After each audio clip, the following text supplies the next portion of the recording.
17,000 hot. Di antara riuhnya pembaruan alutsista TNI, di saat dunia tengah menyongsong generasi tempur kelima dan keenam, masih ada sosok pesawat tempur ringan yang setia menjaga angkasa Nusantara. Namanya BAE Hawk. Selama lebih dari 3 dekade, ia telah terbang ribuan jam, melatih pilot, menjaga udara perbatasan, hingga mengawal kedaulatan negeri. Namun kini, kita berada di tahun 2025. Sebuah era ketika pertempuran udara tak lagi menunggu visual, tetapi diputuskan dari balik horizon. Era rudal Beyond Visual Range (BVR) telah menjadi standar, dan dunia pun bertanya, masihkah Hawk TNI Angkatan Udara relevan dalam peperangan udara masa kini? Hawk, legenda ringan dari barat Indonesia. TNI Angkatan Udara mulai mengoperasikan Hawk sejak awal 90-an.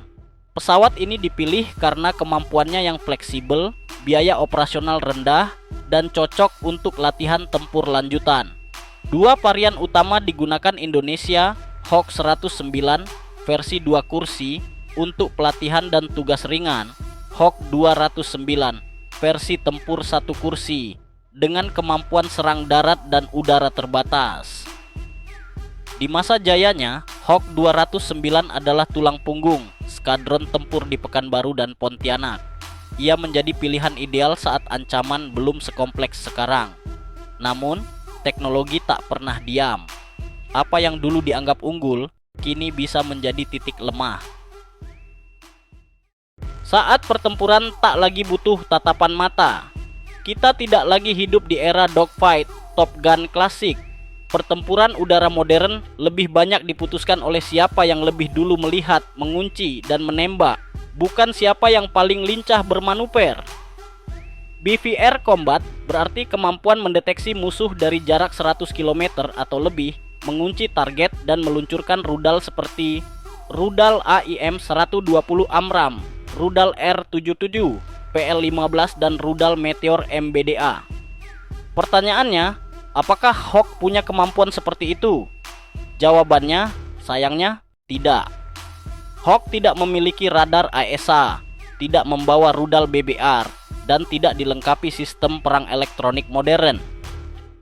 Dalam duel BVR, ia ibarat petarung jarak dekat yang berhadapan dengan penembak jitu dari kejauhan. Situasi seperti ini jelas tidak menguntungkan. Terbang di tengah bayang-bayang teknologi.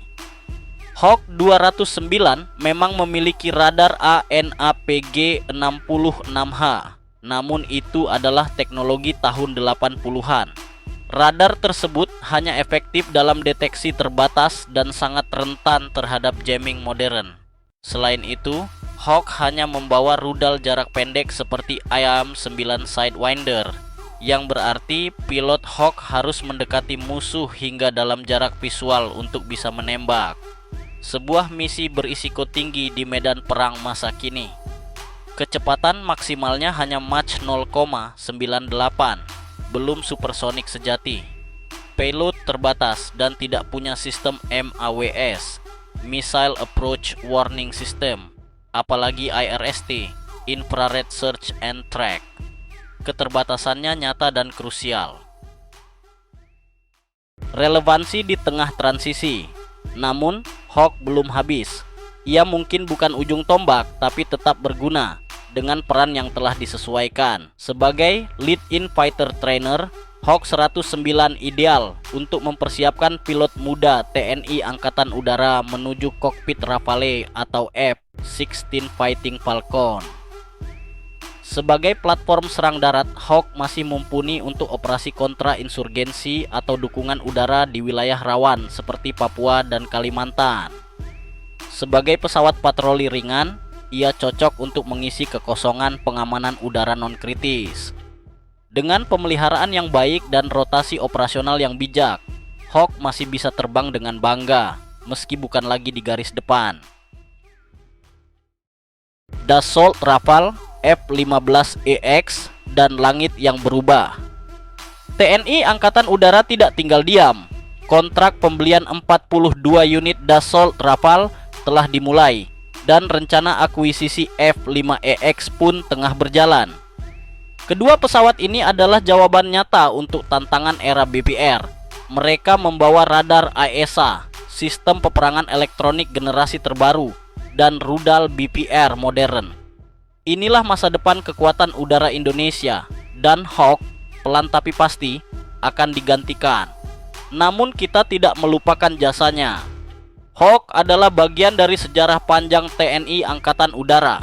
Ia menempa para penerbang, menjaga angkasa, dan menjembatani transformasi kekuatan udara bangsa. Hawk TNI Angkatan Udara bukan ujung tombak tapi penjaga tradisi. Di tahun 2025, BAI Hawk bukan lagi pemain utama dalam konstelasi udara TNI Angkatan Udara. Ia bukan lawan sepadan bagi jet-jet tempur BPR generasi baru yang mengandalkan radar AESA dan rudal jarak ratusan kilometer. Namun, Hawk tetap memiliki tempat bukan di garis depan, melainkan di jantung pelatihan, di sayap transisi, dan dalam misi-misi terbatas di wilayah rawan. Ia adalah warisan yang tak tergantikan, saksi bisu evolusi kekuatan udara Indonesia. Dan seperti semua prajurit veteran, Hawk akan terus terbang, bukan untuk berperang, tetapi untuk memastikan bahwa generasi penerus bisa melindungi langit Nusantara dengan lebih unggul.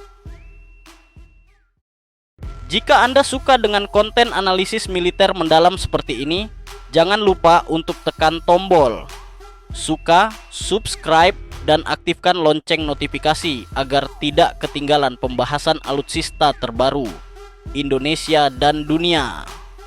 Tulis di kolom komentar, menurut Anda, apakah Hawk masih layak dipertahankan atau sudah saatnya pensiun total?